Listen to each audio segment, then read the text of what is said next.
Hey everybody.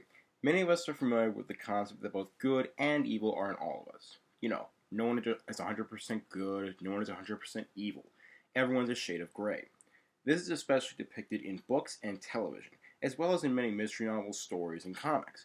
But sometimes, a character or characters struggle with a split personality, flipping between a kind and warm soul to someone who's totally different, either just plain rude or going to the length of being completely insane.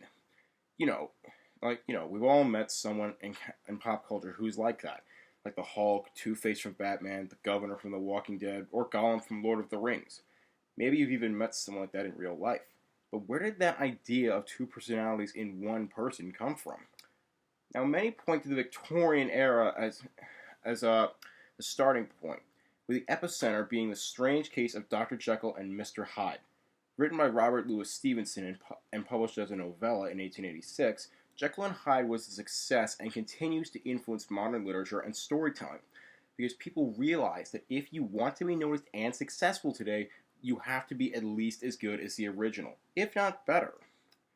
And indeed, this was one of the first books that truly delved into the dark recesses of the human subconscious, as Dr. Henry Jekyll wanted to be kind and good, but not engage in any of the vices as to lose his social position. Now you gotta remember this. Keep in mind, this is the time period. The Victorian era was a time when you would bury your vices, you wouldn't let your bad side be shown at all. And you could say that is still common even today. And, to that end, he made a potion to transform himself so that no one would suspect him. This resulted in two polar opposite personalities. Jekyll's own kind and philanthropic personality, and the selfish and basically psychopathic personality of Edward Hyde, a man who doesn't care for anyone but himself and indulges in the worst desires of the human subconscious mind. Now, we've all said at some point, I know it's bad, but I want to do it anyway. Many times, although not all the time, the subconscious mind wants to do what's bad because it's forbidden to do so, and it finds that very enticing. That's where the conscious mind comes in to say, no, that's not going to happen.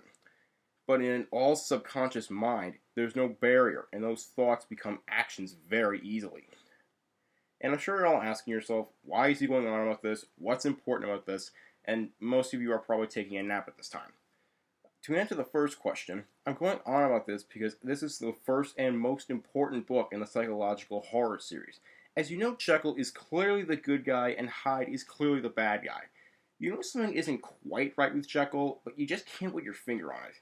Maybe he's a strange guy, but that doesn't make him bad.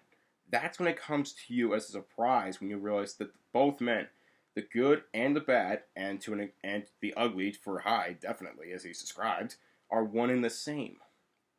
What's important about this is that we all have evil inside of us, but that also means we all have good too.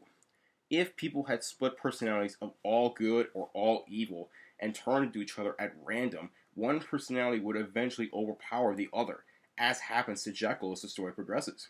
Taking the potion as often as Jekyll does makes Hyde grow so powerful that the changes become involuntary, without the potion even needed, and he needs larger and larger amounts of the potion to change back into Jekyll. What I'm trying to say is this. We should all appreciate Jekyll and Hyde for teaching us an important life lesson, giving us many great characters in pop culture, and even a new phrase for our language. The idea that we all have evil inside of us is very scary, but it's also hopeful, because that means there's good inside us as well.